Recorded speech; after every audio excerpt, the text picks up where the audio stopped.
Hi everyone, welcome back to another episode of Tech Basics. In this video, we will be learning how to download Bitget application on your Android device. To download Bitget on your Android, first of all launch open your Google Play Store on your Android phone. Now go to the search box and type in Bitget and search.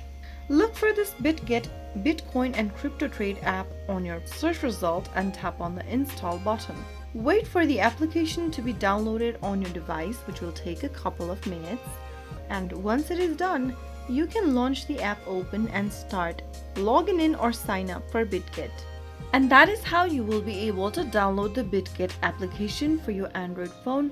If you found the video to be helpful, go ahead and give us a thumbs up. Don't forget to subscribe to our channel by hitting the subscribe button. Press on the bell icon so that you'll never miss another upcoming upload from us. I will be back again in the next video. Thank you for watching.